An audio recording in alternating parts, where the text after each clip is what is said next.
Welcome. आज हम लोग पढ़ेंगे आपका chapter 9 atmospheric circulation and weather system. इस चैप्टर में हम लोग पढ़ेंगे कि प्रेशर कैसे चेंज होता है, हमारे एटमॉस्फेयर का जनरल सर्कुलेशन क्या है, आपकी साइक्लोन्स कैसे बनती है या फिर मिड लैटिट्यूड साइक्लोन्स कैसे बनती हैं, टॉर्नाडोज कैसे बनती है, थंडर स्टॉर्म्स, इन सारी चीजों के बारे में हम यहाँ पे पढ़ेंगे। फर्स्ट आपका समझते हैं हम लोग एटमॉस्फेरिक प्रेशर क्या होता है। ठीक है, अगर हम एटमॉस्फेरिक प्रेशर को देखें तो weight of column of air in a unit area मतलब जैसे देखो ये अर्थ का सरफेस हो गया, एक यूनिट एरिया मान सकते हैं आप, 1 मीटर क्या आपका यूनिट एरिया, यहां से लेके एटमॉस्फेयर के टॉप तक एकदम ऊपर तक चले जाएंगे, एटमॉस्फेयर में टॉप तक ये जो वेट है, इस एयर की जो वेट रहेगी इसी को हम कहेंगे एटमॉस्फेरिक प्रेशर। ठीक है, जो एयर होती है हमारे ऊपर प्रेशर डालती है, क्यों? क्योंकि एयर में कुछ ना कुछ वेट होती है। एयर में आपके डस्ट पार्टिकल्स होते हैं, वाटर वेपर होते हैं, गैस के पार्टिकल्स होते हैं, उन सारे पार्टिकल्स का क्या कुछ ना कुछ वेट होता है।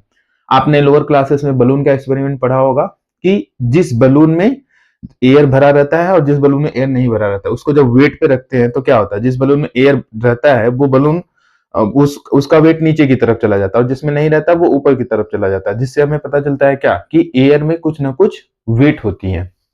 ठीक है, तो एटमॉस्फेरिक प्रेशर भी क्या करती है, ऊपर से वेट है एयर का, तो एटमॉस्फेयर हमारे ऊपर प्रेशर डाल रही है लेकिन हमें फील नहीं हो रहा है।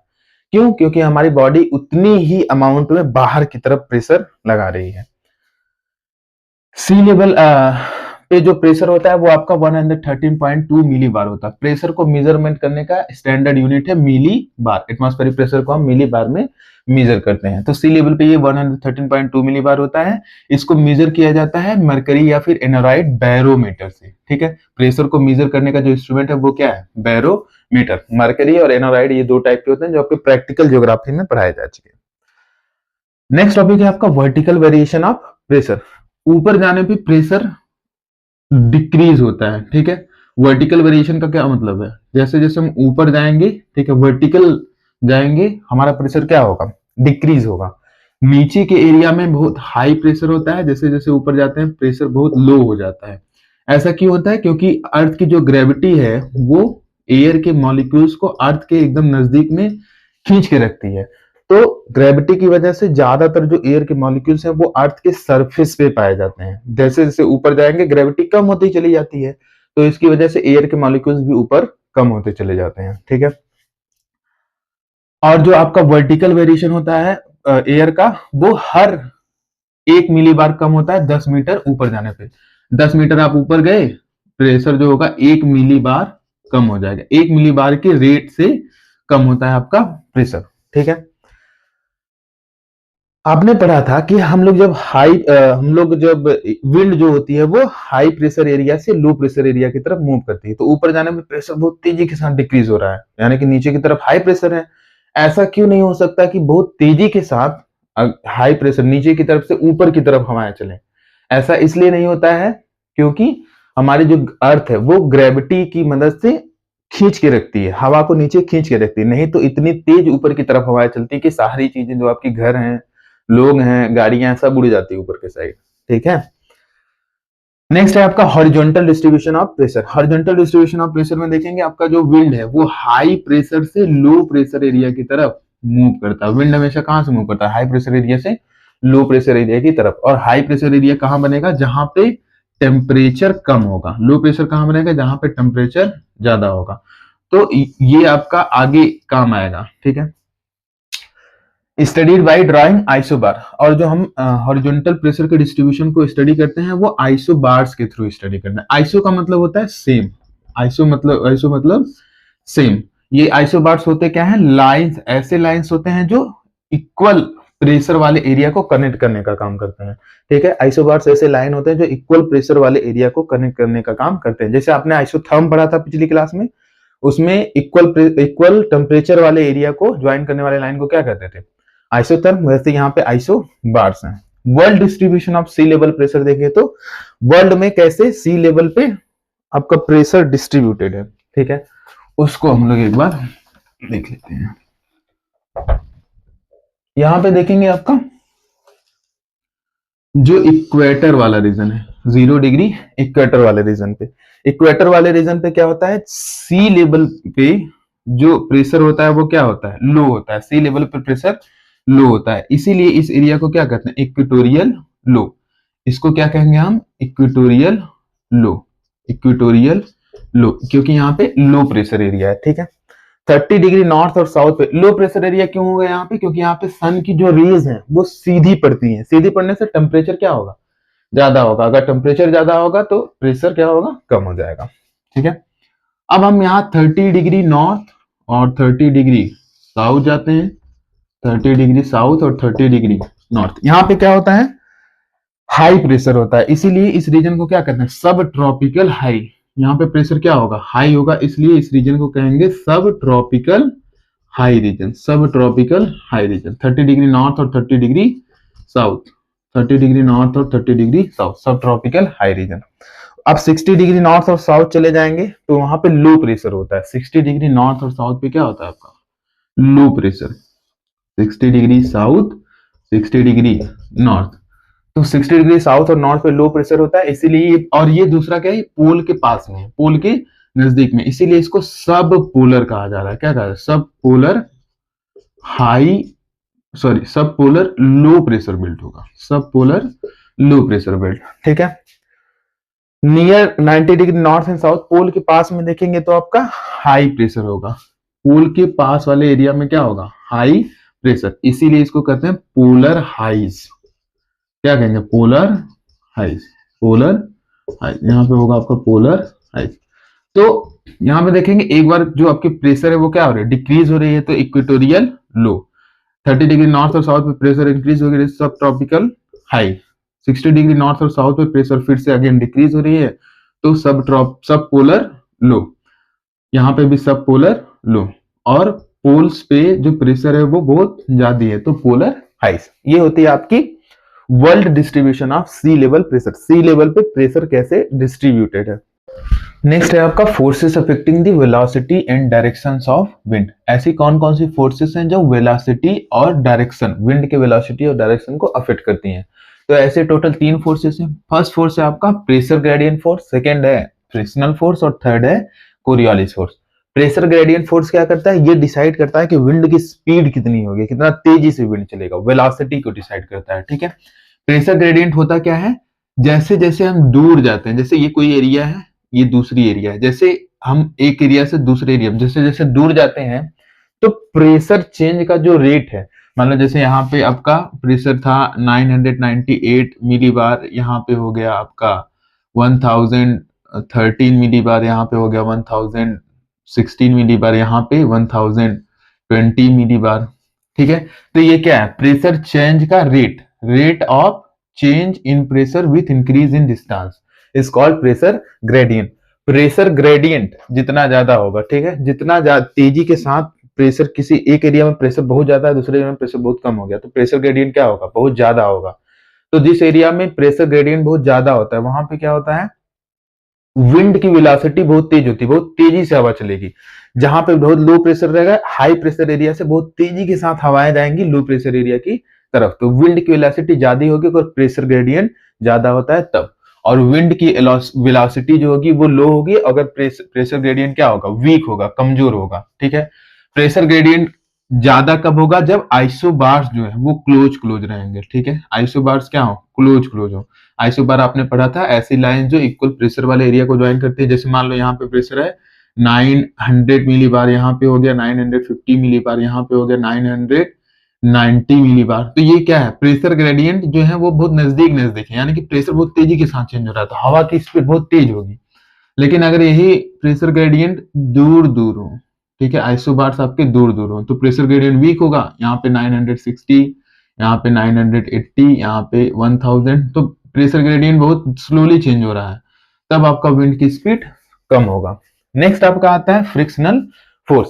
फ्रिक्शन के बारे में आपने पढ़ा था कि फ्रिक्शन क्या करती है, किसी चीज को रोकने का काम करती है। फ्रिक्शन मतलब घर्षण आपकी क्या करती है, किसी चीज को रोकने का काम करती है। जैसे आप ऐसे सड़क पे चल रहे हैं जो उबड़ खाबड़ सड़क है, तो उस पे आप तेजी से नहीं चल पाएंगे, और ऐसे सड़क पे चल रहे हैं जहां पे प्लेन सरफेस है, तो उस सरफेस पे आप तेजी के साथ जा सकते हैं, ठीक है। तो विंड भी ऐसे ही करती है, ये भी विंड के वेलोसिटी को अफेक्ट करेगा। जिस एरिया में फ्रिक्शन ज्यादा होगा, जैसे जिस एरिया में पेड़ पौधे बहुत ज्यादा होते हैं या जिस एरिया में बिल्डिंग्स बहुत ज्यादा होती है वहां बहुत तेज हवाएं आपको नहीं देखने को मिलेंगी। ऐसा क्यों होता है? क्योंकि ये जो आपकी बिल्डिंग्स हैं या फिर जो पेड़ वगैरह हैं वो हवा के स्पीड को कम कर देती हैं। हवा का स्पीड जब कम हो जाएगा तो वहां पे आपको तेजी से हवाएं दिखती नहीं मिलेंगी, यानी कि फ्रिक्शन जो होगा वो अर्थ के सरफेस के नजदीक ही होगा। जैसे जैसे अर्थ के सरफेस से ऊपर जाएंगे फ्रिक्शन वहां पे कम होता चला जाएगा। क्यों? क्योंकि ऊपर कोई रोकने वाला नहीं है, नीचे तो आपके पेड़ पौधे हैं, बिल्डिंग्स हैं जो फ्रिक्शन का काम करती हैं, हवा को रोकने का काम करती हैं, लेकिन ऊपर कोई नहीं है। तो 1 से 3 किलोमीटर ऊपर तक जो हवाएं होती है वो फ्रिक्शन लेस फ्लो करती हैं। समुंदर में देखेंगे उनको रोकने वाला कोई नहीं होता। समुंदर में जो फ्रिक्शन होता है वो सबसे मिनिमल होता है, सबसे कम होता है। तो समुद्र हवाएं बहुत तेजी के साथ चलती हैं। ठीक है। थर्ड जो आपका फोर्स है वो है आपका कोरियोलिस फोर्स। ये आपका बहुत इंपॉर्टेंट है। ठीक है। ये फोर्स एग्जर्ट किया जाता है रोटेशन ऑफ द अर्थ की वजह से। अर्थ जब घूमती है तो उसकी वजह से जो फोर्स क्रिएट होता है उसको हम कहते हैं कोरियोलिस फोर्स। ठीक है। ये जो कोरियोलिस फोर्स है ये डिस्कवर किया गया था जे कोरियोलिस के द्वारा 1844 में। जे कोरियोलिस के द्वारा 1844 में। ये क्या करती है? विंड को राइट डायरेक्शन में, अगर विंड नॉर्दर्न हेमिस्फीयर में बह रही है तो राइट डायरेक्शन में रिफ्लेक्ट होगी, सदर्न हेमिस्फीयर में साउथ डायरेक्शन। जैसे यहां पे आपने पढ़ा था कि 0 डिग्री पे क्या है? इक्वेटोरियल लो है, और 30 डिग्री नॉर्थ और साउथ पे सब ट्रॉपिकल हाई और सब ट्रॉपिकल हाई साउथ। ठीक है। इन दोनों एरिया में सब ट्रॉपिकल हाई और सब ट्रॉपिकल होगा क्या यहाँ पे? जैसे ये हाई प्रेशर एरिया है तो हाई प्रेशर एरिया से विंड चलेंगी लो प्रेशर एरिया की तरफ, इस डायरेक्शन से विंड चलेंगी लो प्रेशर एरिया की तरफ।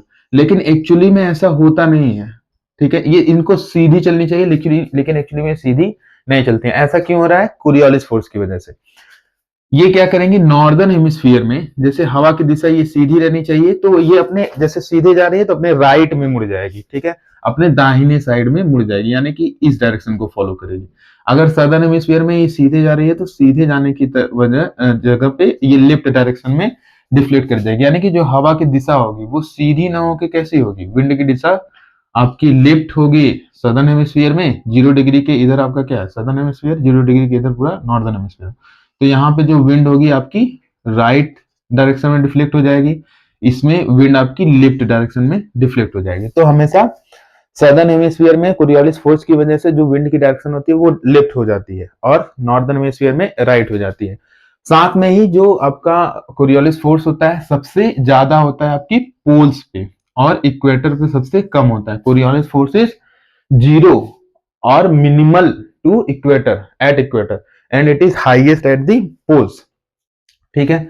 इसी वजह से यही रीजन है कि आपके इक्वेटर पे जो साइक्लोन्स होते हैं वो फॉर्म नहीं होते, क्योंकि जो आपका कोरियोलिस फोर्स है वो पोल्स पे हाईएस्ट है और इक्वेटर पे 0 है। इक्वेटर 0 होगा तो आपकी सर्कुलेशन नहीं बन पाएंगी, एयर जो है वो अपने राइट डायरेक्शन में मूव नहीं कर पाएगा, लेफ्ट डायरेक्शन में मूव नहीं कर पाएगा, तो सर्कुलेशन नहीं बन पाएगा। सर्कुलेशन नहीं बन पाएगा तो साइक्लोन का फॉर्मेशन नहीं होगा।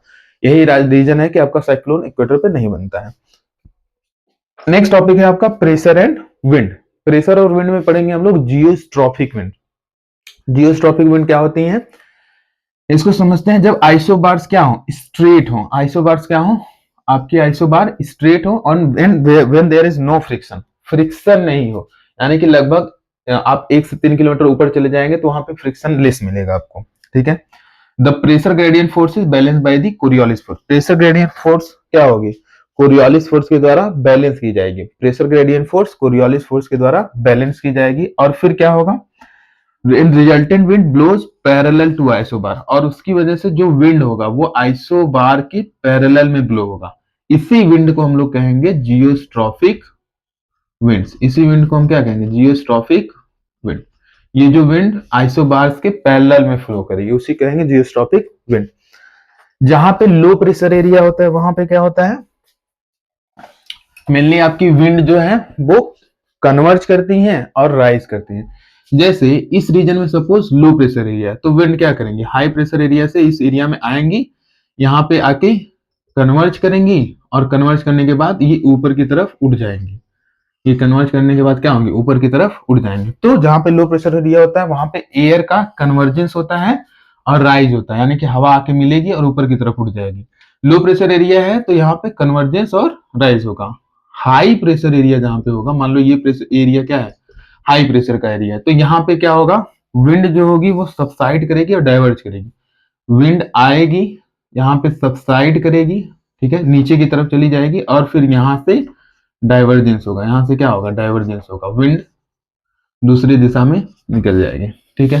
तो जहां पे एयर प्रेशर लो होता है वहां पे विंड का कन्वर्जेंस और राइज होता है, विंड क्या करेगी, कन्वर्ज करेगी और राइज करेगी। जहां पे हाई प्रेशर होता है वहां पे विंड जो है वो आपकी सबसाइड करेगी और डाइवर्ज करेगी।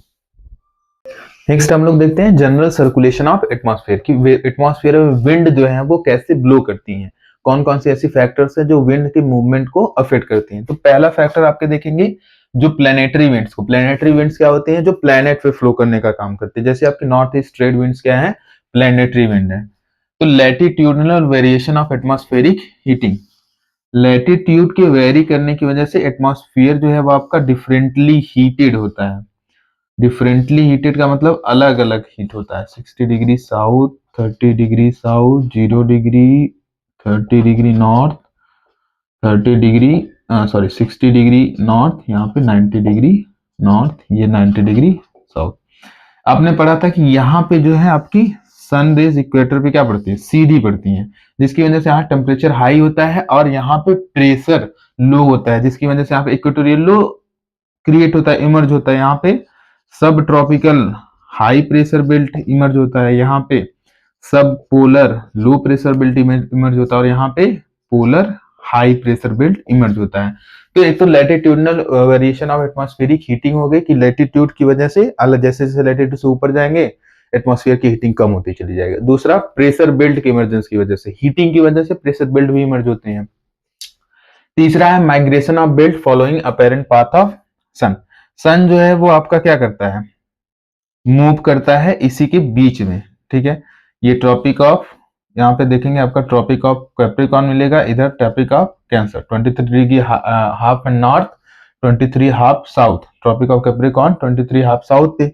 तो सन क्या करता है, मूव करता रहता है इसी नॉर्थ और साउथ के बीच में, ठीक है। अपेरेंट मूवमेंट होता है क्योंकि अर्थ जो है वो एक्सिस पे टिल्टेड है, ठीक है, वो जब घूमती है तो वो आपकी जो सन है वो आपको लगता है कि ऊपर की तरफ जा रहा है, नीचे की तरफ जा रहा है।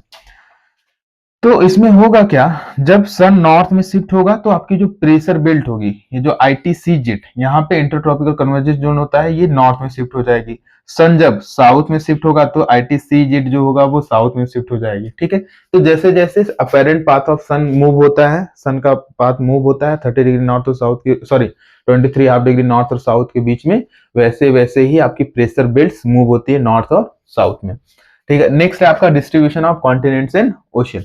कॉन्टिनेंट्स पे जो है कि टेम्परेचर ज्यादा होता है गर्मियों के टाइम में और सर्दियों के टाइम में टेम्परेचर बहुत कम होता है। ओशियन में ऐसा नहीं होता है, तो उसकी वजह से भी विंड्स का मूवमेंट होता है। आपने लोकल विंड्स पढ़ा था जो आपकी क्या थे, सी ब्रिज और लैंड ब्रिज। नेक्स्ट देखेंगे रोटेशन ऑफ अर्थ, अर्थ जो है वो अपने एक्सिस पे रोटेट करती है, एक्सिस पे रोटेट करने की वजह से क्या होता है, दिन और रात होते हैं। तो दिन के टाइम में देखेंगे टेम्परेचर ज्यादा होता है, रात के टाइम में टेम्परेचर कम होता है, ठीक है। नेक्स्ट टॉपिक है आपको देखेंगे जनरल सर्कुलेशन ऑफ एटमॉस्फेयर की, हमारे एटमॉस्फेयर में जनरल सर्कुलेशन कैसे होता है। फर्स्ट इसमें देखेंगे ITC-JET, ITC-JET का मतलब है इंटरट्रॉपिकल कन्वर्जेंस जोन। अगर हम लोग जनरल सर्कुलेशन ऑफ एटमॉस्फेयर यहाँ पे देखें तो यहाँ पे देख सकते हैं ये आपका 30 डिग्री नॉर्थ और 30 डिग्री साउथ, यहाँ पे ये इक्वेटोरियल लो प्रेशर बेल्ट है, 30 डिग्री साउथ पे सब tropical high pressure belt, 30 degree north पे भी सब ट्रॉपिकल हाई प्रेशर बेल्ट। होगा क्या, यहाँ पे जो इक्वेटर है यहाँ पे लो प्रेशर एरिया है, ट्रॉपिक्स पे आपके हाई प्रेशर एरिया। तो आपने पढ़ा कि हाई प्रेशर से विंड जो है वो लो प्रेशर की तरफ मूव करती है। अब इस विंड को मूव तो ऐसे सीधे करना चाहिए, लेकिन आपने पढ़ा था कोरियोलिस फोर्स के बारे में, कोरियोलिस फोर्स की वजह से ये विंड सीधे ना मूव करके अपने लेफ्ट में मूव कर जाएंगे, ये विंड सीधे ना मूव करके किधर मूव करें, अपने लेफ्ट में, सदर्न हेमिस्फीयर में लेफ्ट में मूव करती है, नॉर्दर्न हेमिस्फीयर में इधर जा रही है तो अपने राइट में मूव कर जाएंगे। तो नॉर्दर्न हेमिस्फीयर में ये क्या हो रही है, राइट में मूव कर जा रहे हैं, इनको एक्चुअली में सीधे जाना चाहिए लेकिन ये सीधे ना जाके आपके राइट में मूव कर जा रही है, ठीक है। तो यहाँ पे अब क्योंकि ये साउथ ईस्ट डायरेक्शन से आ रही है, साउथ, ये आपका साउथ डायरेक्शन हो गया और इधर ईस्ट डायरेक्शन है, साउथ ईस्ट डायरेक्शन से नॉर्थ वेस्ट डायरेक्शन मूव कर रही है, इसीलिए इसको क्या करें, साउथ ईस्ट ट्रेड विंड्स। ये आपकी नॉर्थ ईस्ट डायरेक्शन से आ रही है, इसीलिए इसको नॉर्थ ईस्ट ट्रेड विंड्स। अब ये विंड्स क्या होंगी, आके इक्वेटर पे जो है कन्वर्ज होंगी, इक्वेटर पे कन्वर्ज होंगी, और यहाँ पे लो प्रेशर है तो क्या होगा, कन्वर्जेंस एंड राइज, तो यहाँ पे राइज करेंगे, फिर अगेन ये जाएंगे यहाँ पे सबसाइड करेंगे, क्योंकि यहाँ पे हाई प्रेशर एरिया है, फिर यहाँ से सबसाइड करने के बाद मूव करेंगी, फिर यहाँ पे मूव करेंगी, फिर कन्वर्ट होंगी, फिर अपराइज होगा, फिर यहाँ आएंगे हाई प्रेशर पे, फिर सबसाइड करेंगे। इसी तरह से ये पूरा एक सेल बना देती है, ये पूरा क्या बनाएंगे, एक सेल बनाएंगे, एक सर्कुलेशन बनाएंगे। तो जो सर्कुलेशन, जो सेल आपका 30 डिग्री नॉर्थ और 30 डिग्री साउथ के बीच में पाया जाता है, उसको हम कहते हैं हेडले सेल, उसको कहेंगे हेडले सेल। सेम कंडीशन होगी आपकी 60 डिग्री नॉर्थ और 60 डिग्री साउथ पे, 60 डिग्री नॉर्थ और 60 डिग्री साउथ पे। यहाँ पे क्या होगा, यहाँ पे लो प्रेशर एरिया होता है, तो विंड जो है हाई प्रेशर एरिया से मूव करके जाएगी, सबसाइड करके जाएगी, यहाँ पे कन्वर्ज होगी। यहाँ पोलर एरिया से भी विंड आएगी, क्योंकि पोलर एरिया पे हाई प्रेशर बेल्ट है, तो यहाँ से विंड आ रही है, यहाँ पे कन्वर्ज होगी, फिर यहाँ पे राइज होगा, कन्वर्जेंस एंड राइज, क्योंकि यहाँ पे लो प्रेशर एरिया, यहाँ पे भी क्या है, लो प्रेशर एरिया, तो विंड दोनों एरिया से आएंगे, यहाँ पे कन्वर्ज होंगी और अगेन राइज करेंगे, ठीक है। तो आपका जो सेल 60 डिग्री नॉर्थ और 30 डिग्री नॉर्थ या फिर 60 डिग्री साउथ 30 डिग्री साउथ के बीच में पाया जाता है, उस सेल को हम लोग कहेंगे फेरल सेल, उस सेल को कहेंगे फेरल सेल। जिस साइंटिस्ट ने इसकी खोज की थी उसके नाम पे ही सेल का नाम रखा गया है।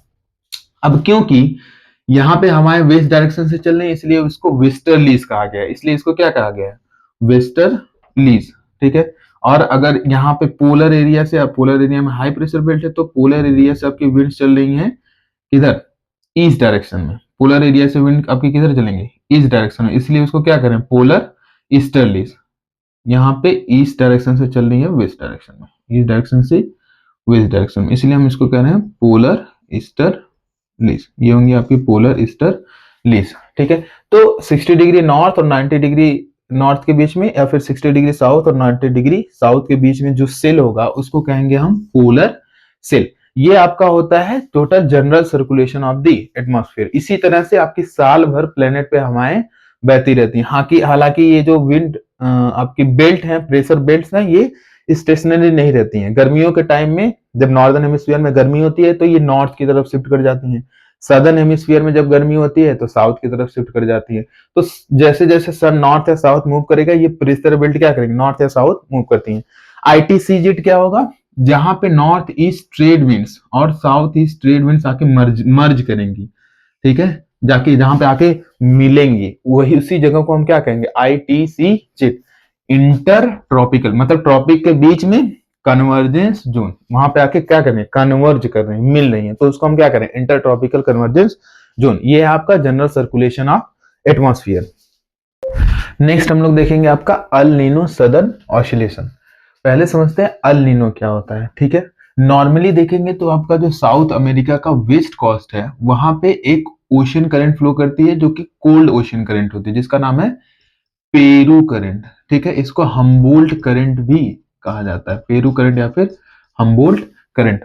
होता क्या है, जब यहाँ पे कोल्ड करंट्स आपकी फ्लो करेंगी, कोल्ड ओशन करंट फ्लो करेंगी, तो आपका जो सेंट्रल पैसिफिक का रीजन है, यहाँ पे लो प्रेशर बनेगा, इस एरिया में हाई प्रेशर बनेगा, ठीक है।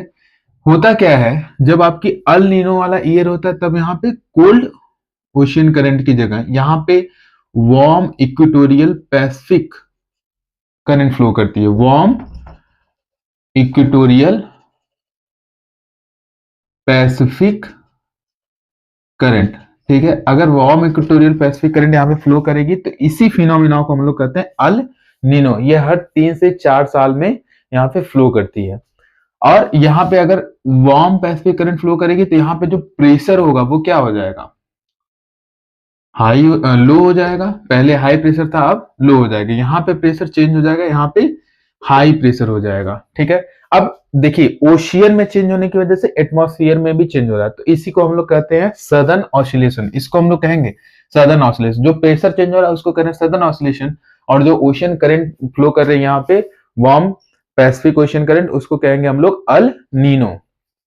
तो इन दोनों की वजह से होगा क्या मेनली, यहाँ पे जब वार्म ओशन करंट फ्लो करेगी तो लो प्रेशर एरिया बनेगा, यहाँ हाई प्रेशर एरिया बनेगा। इस एरिया से जो विंड्स होती हैं वो आपकी ब्लो करके चली जाती है कहाँ पे, ये आपके ये चिली कोस्ट पे, पेरू कोस्ट पे, ठीक है। और होगा क्या, यहाँ जो ऑस्ट्रेलिया वाला रीजन है, आपके ये इंडिया वाला रीजन है, इस रीजन में आपका सूखा पड़ जाता है, ड्रॉट पड़ जाता है, और लेस देन एवरेज रेनफॉल होता है, जितना रेनफॉल होता है उससे कम रेनफॉल होता है, ठीक है। तब होता है आपका क्या, ड्रॉट का कंडीशन। तो अल नीनो की वजह से इंडिया में आपके ड्रॉट की कंडीशन आती है, ऑस्ट्रेलिया में ड्रॉट की कंडीशन आती है। वहीं जो आपका चिली या फिर पेरू कास्ट है यहाँ पे, वहां पे आपकी बहुत ज्यादा रेनफॉल होती है, मोर देन एवरेज रेनफॉल होती है। साथ में ये जो चाइना का रीजन है, यहाँ पे भी फ्लड जैसी कंडीशंस देखने को मिलती हैं। तो ये होता है आपका अल नीनो सदर्न ऑसिलेशन, दोनों को मिला के अल नीनो सदर्न ऑसिलेशन हम लोग कहते हैं।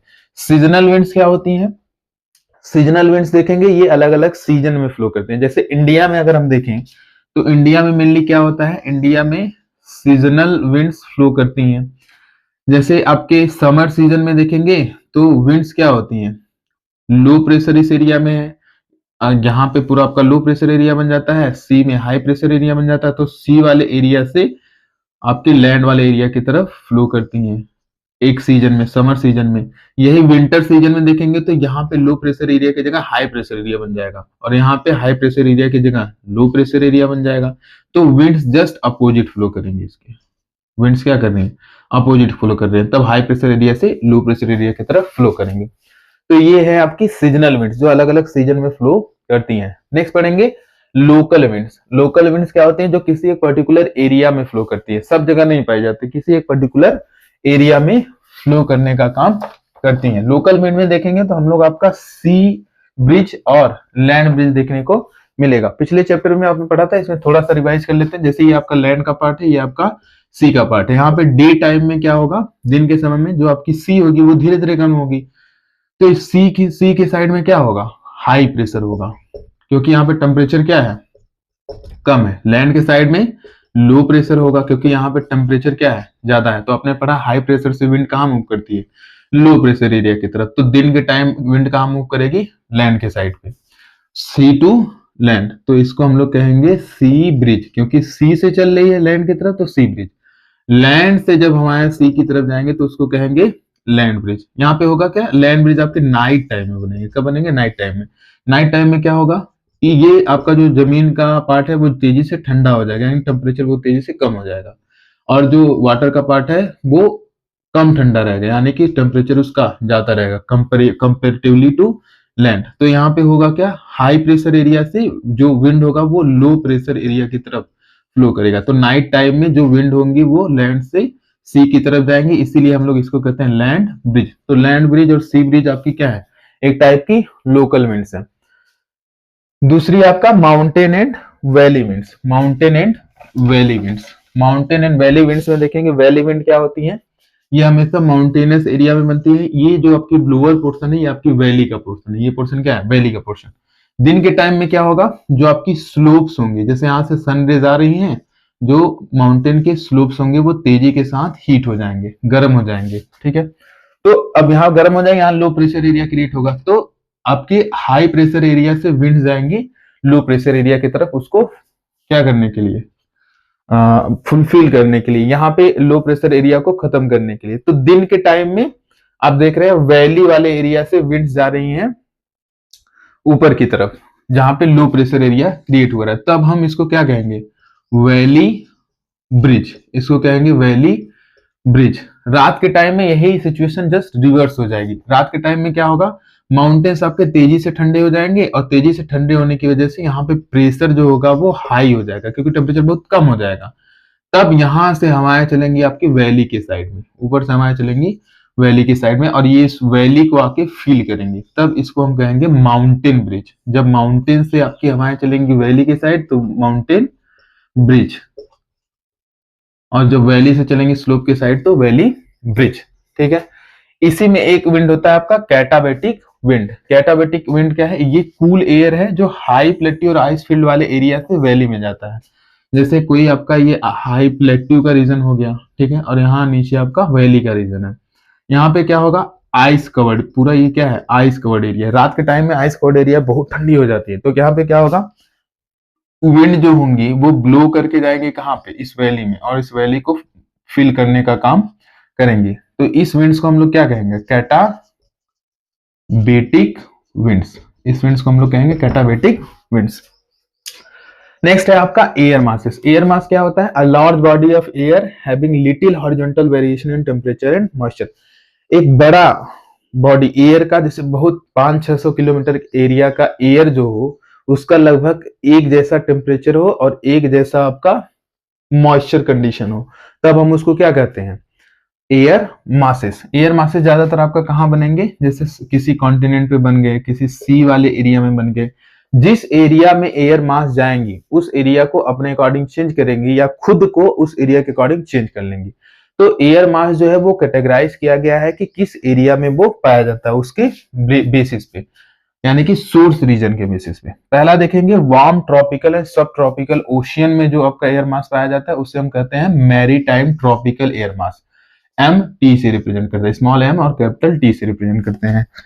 सेकेंड होगा सब ट्रॉपिकल हॉट डेजर्ट वाले एरिया में जो पाए जाते हैं एयर मास, उनको कहते हैं continental tropical air mass, small C और कैपिटल टी से रिप्रेजेंट करते हैं। जो आपके relatively cold high latitude oceans में पाए जाते हैं उसे हम लोग कहते हैं मैरीटाइम पोलर एयर मास, उसको स्मॉल एम और कैपिटल पी से रिप्रेजेंट करते हैं। जो very cold snow covered area है, ठीक है, वहां पे जो आपके एयर मासेस पाए जाते हैं उसको हम लोग कहते हैं कॉन्टिनेंटल पोलर एयर मास। उसको क्या कहेंगे, कॉन्टिनेंटल पोलर एयर मास। यहाँ पे मैंने शायद से लिखा भी है continental polar air mass. Continents इन हाई लेटीट्यूड्स, उसको हम लोग कहेंगे कॉन्टिनेंटल पोलर एयर मास। जो आपके permanently ice covered continents in Arctic and Antarctic वाले रीजन है, ice covered, permanently ice covered Arctic और अंटार्कटिक वाले रीजन में हम लोग देखेंगे तो उसको कहते हैं कॉन्टिनेंटल आर्कटिक रीजन। उसको रिप्रेजेंट करते हैं स्मॉल सी और कैपिटल ए से। तो ये आपकी एयर मासेस हैं और इनके टोटल आपके 5 कैटेगरी। नेक्स्ट टॉपिक है आपका फ्रंट्स।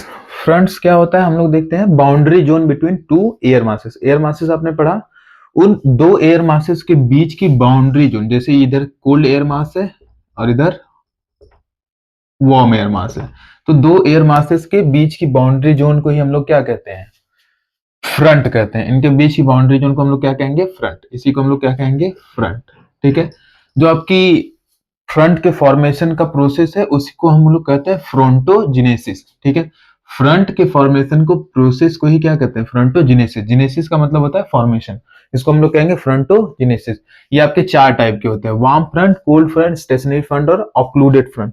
ठीक है, वार्म फ्रंट कब होगा, जब आपकी वार्म फ्रंट मूव करे किधर, कोल्ड फ्रंट की तरफ। इधर आपका कोल्ड फ्रंट है, ये वार्म एयर मास मूव कर रही है आपकी कोल्ड एयर मास की तरफ।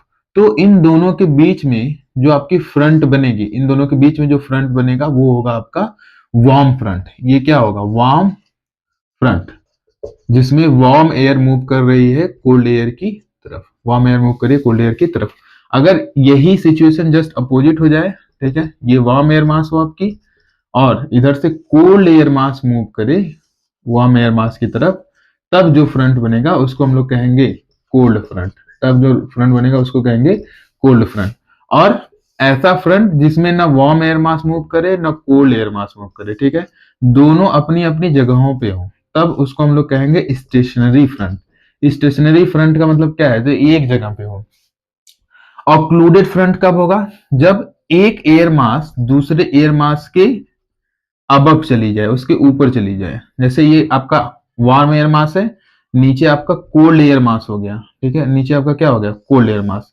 वार्म एयर मास को कोल्ड एयर मास ने पूरा ऊपर उठा दिया, तब यहां पे जो आपकी फ्रंट बनेगी उसको हम लोग कहेंगे ऑक्लूडेड फ्रंट। यहाँ पे जो फ्रंट बनेगा उसको हम लोग कहेंगे ऑक्लूडेड फ्रंट। ठीक है, इसको अपलिफ्टेड फ्रंट भी कहते हैं, क्योंकि यहाँ पे एक एयर मास जो होती है वो पूरी तरह से ऊपर के साइड उठ जाती है। ठीक है, तो ये आपके हैं 4 टाइप्स के फ्रंट। नेक्स्ट हम लोग देखते हैं आपका एक्स्ट्रा ट्रॉपिकल साइक्लोन।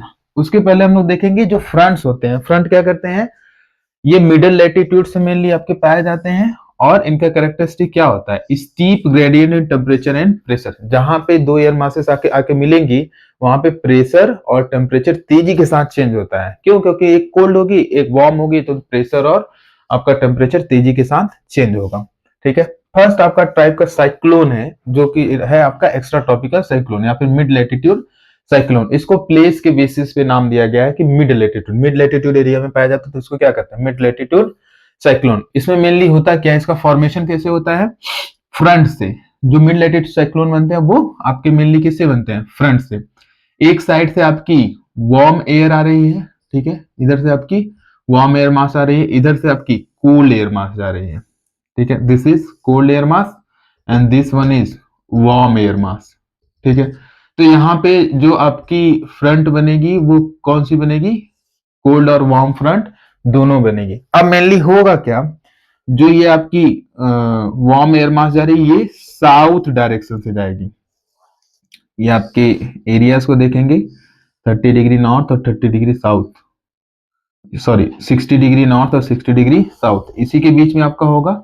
यहाँ पे विंड क्या होगी, नॉर्थ डायरेक्शन से आपकी कोल्ड एयर मास चलेगी और साउथ डायरेक्शन से वार्म एयर मास। ठीक है, ये दोनों जहां पे मिलेंगे वहां पे दो टाइप के फ्रंट बनेंगे, कोल्ड और warm air mass, cold front और वार्म फ्रंट। अब मेनली होगा क्या, ये जो विंड्स हैं, कोल्ड विंड जब आगे बढ़ेंगी, अब क्योंकि इसकी डेंसिटी ज्यादा होगी तो ये जो वार्म एयर मास है ये कोल्ड एयर मास के ऊपर चली जाएगी, that will move above the cold air mass, और धीरे धीरे क्या करेगी, ये कोल्ड एयर मास पूरी तरह से रिप्लेस कर देगी किसको, वार्म एयर मास को। और उस टाइम जो ऑक्लूडेड उस टाइम जो फ्रंट बनेगा उसको हम लोग कहेंगे ऑक्लूडेड फ्रंट। इस तरह से आपका फॉर्मेशन होता है एक्स्ट्रा ट्रॉपिकल साइक्लोन का। ठीक है, यहाँ पे जो क्लाउड्स बनेंगे, ठीक है, जब ये air mass warm air mass ऊपर की साइड जाएगी तो यहाँ पे जिस टाइप के क्लाउड का फॉर्मेशन होगा वो क्लाउड होगा आपका क्यूमुलस क्लाउड।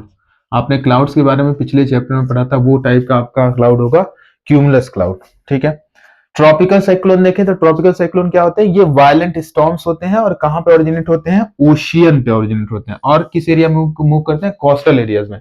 जबकि आपकी एक्स्ट्रा ट्रॉपिकल साइक्लोन आपकी ओशियन में भी ओरिजिनेट हो सकती हैं और आपके कॉन्टिनेंट पे भी ओरिजिनेट हो सकती हैं, लेकिन आपकी जो ट्रॉपिकल साइक्लोन है ये केवल आपके ओशियन में ओरिजिनेट होती है। इसको ट्रॉपिकल रीजन में ओरिजिनेट होता है, इसलिए इसका नाम दिया गया है ट्रॉपिकल साइक्लोन। ये बहुत वायलेंट स्टॉर्म्स होते हैं, एकदम बहुत डिस्ट्रक्टिव होते हैं, जिस एरिया में जाएंगे वहां पूरा तबाही मचा देता है, इसमें हवाओं की रफ्तार बहुत ज्यादा होती है। ठीक है, इसको अलग अलग नाम से अलग अलग रीजन में जाना जाता है, जैसे आपका इंडियन ओशियन में जब ये बनते हैं तब इनको कहते हैं साइक्लोन, अटलांटिक ओशियन में बनेंगे तो हरिकेन्स, वेस्टर्न पैसिफिक और साउथ चाइना सी में बनेंगे तो टाइफून्स, विली विली इसको कहाँ कहा जाएगा, वेस्टर्न ऑस्ट्रेलिया में, वेस्टर्न ऑस्ट्रेलिया में इसको कहेंगे हम विली विली।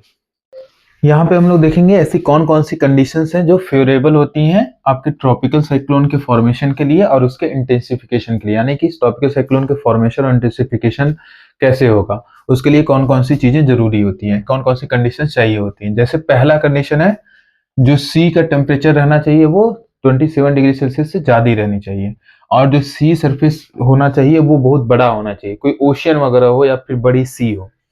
दूसरी कंडीशन है presence of Coriolis force, Coriolis force जरूर प्रेजेंट रहना चाहिए, कोरियोलिस फोर्स नहीं रहेगा तो आपका साइक्लोन का फॉर्मेशन नहीं हो पाएगा।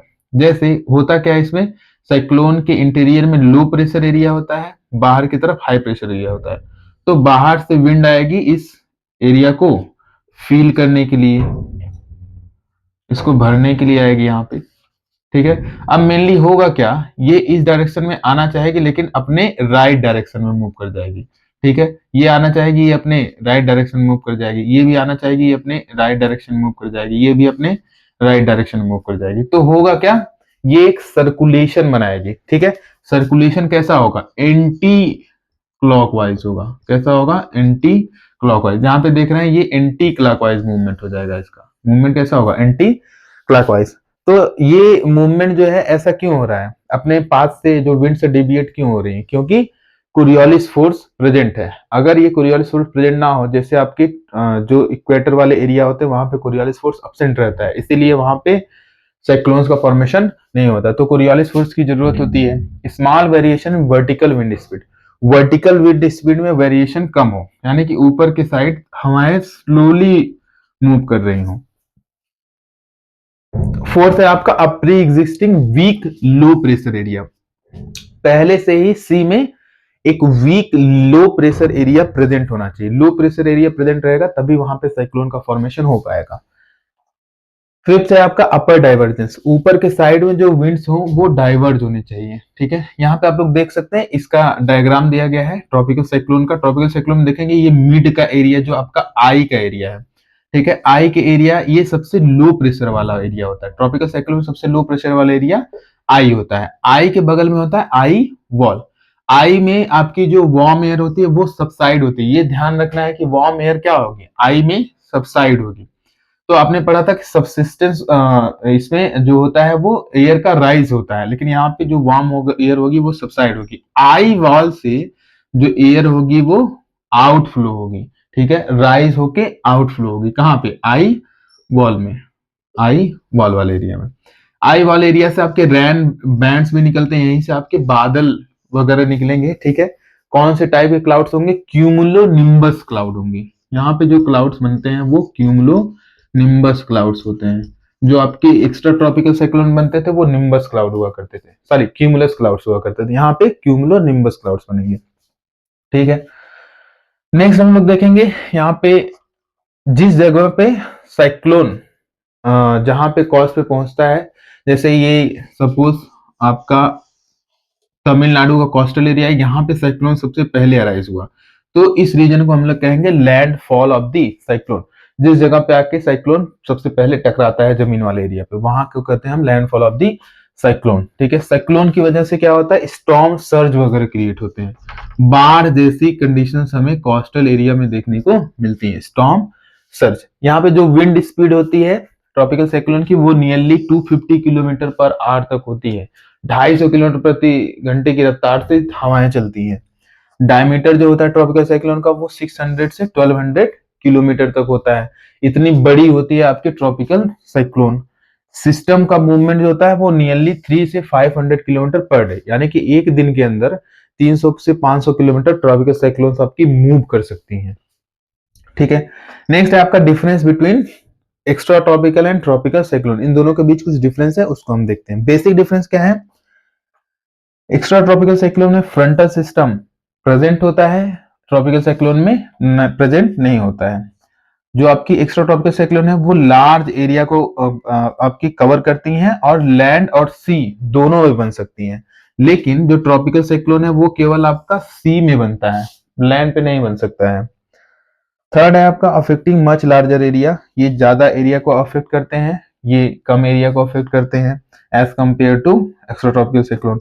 लो विंड वेलोसिटी होती है इसमें, इसमें हाई विंड वेलोसिटी होती है और ये हाईली डिस्ट्रक्टिव भी होते हैं, जबकि आपके जो एक्स्ट्रा ट्रॉपिकल साइक्लोन है वो लेस डिस्ट्रक्टिव होते हैं। मूवमेंट जो है इनका आप देखेंगे, एक्स्ट्रा ट्रॉपिकल साइक्लोन में मूवमेंट जो होता है वो वेस्ट टू ईस्ट होता है, जबकि इसमें मूवमेंट ईस्ट टू वेस्ट होता है। वेस्ट टू ईस्ट क्यों होगा, अगर हम लोग यहाँ पे देखें तो जो आपका विंड का पैटर्न है 60 डिग्री नॉर्थ से 30 डिग्री नॉर्थ की तरफ, 0 डिग्री से 30 डिग्री नॉर्थ की तरफ, यहाँ पे विंड का पैटर्न इस टाइप से आपका होता है। ठीक है, तो यहाँ पे मेनली होगा क्या, आपने पढ़ा कि हाई लैटिट्यूड से एक्स्ट्रा ट्रॉपिकल साइक्लोन्स बनते हैं। तो जब यहाँ पे एक्स्ट्रा ट्रॉपिकल साइक्लोन बनेंगे तो ये हवाएं जब जाएंगे तो वो आपके साइक्लोन्स को भी क्या करेंगे, धक्का देके ले जाएंगे।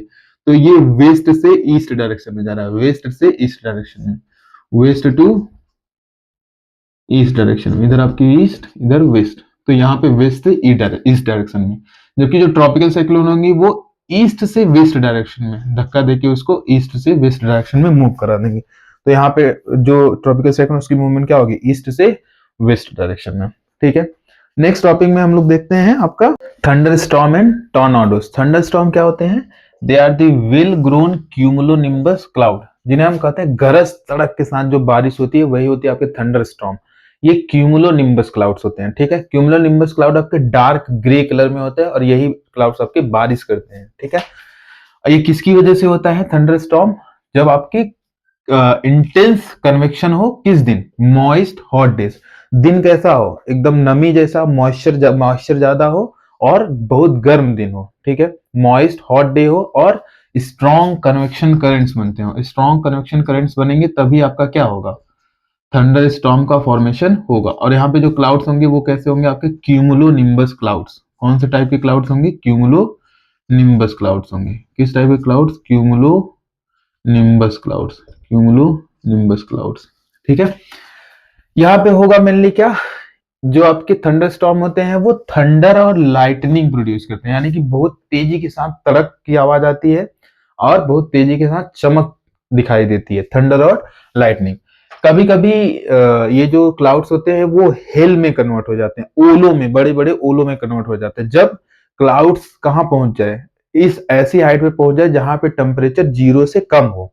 ठीक है, तो जब टेम्परेचर अगर वहां पे 0 से कम होगा तो वहां पे जो आपकी क्लाउड्स में वाटर होगा वो फ्रीज कर जाएगा, और जब वो फ्रीज कर जाएगा तो हिल के फॉर्म में वो अर्थ पे आ गिरेगा। टॉर्नाडोज भी आपके थंडर स्टॉर्म्स ही होते हैं, लेकिन ये क्या करते हैं, थंडर स्टॉर्म से स्पाइरल होते हुए, जैसे यहां से ये स्पाइरल होते हुए एक बहुत लो प्रेशर एरिया बना के ग्राउंड पे आके से टच हो जाते हैं। ठीक है, जो आपको टॉर्नाडोज होंगे वो क्या होंगे, spiralling with very low pressure at centre descending from thunderstorm. इनके सेंटर में बहुत लो प्रेशर एरिया होता है और ये थंडर स्टॉर्म से डिसेंड करते हैं आपके ग्राउंड पे। ठीक है, जब यही टॉर्नाडोज कहाँ बने, सी में बने, यानी कि यही विंड स्पाइरल होके आपकी अर्थ पे आए, कहाँ पे, सी में, तब उसी को हम कहते हैं वाटर स्पाउट। उसको कहते हैं वाटर स्पाउट। जो आपके टॉर्नाडोज होते हैं वो बहुत डिस्ट्रक्टिव होते हैं क्योंकि उनके सेंटर में बहुत लो प्रेशर एरिया होता है, वेरी लो प्रेशर एरिया होता है। तो वो जिस एरिया में जाते हैं उस जगह को तोड़ देते हैं, उस घर, किसी कोई घर वाले एरिया में गए वहां उसको तोड़ देंगे, पेड़ उखाड़ देंगे। ठीक है, किसी की छप्पर उड़ा ले जाएंगे, तो ये आपके काफी डेंजरस होते हैं। ठीक है, with this we complete the chapter 9th। Thank you, have a good day.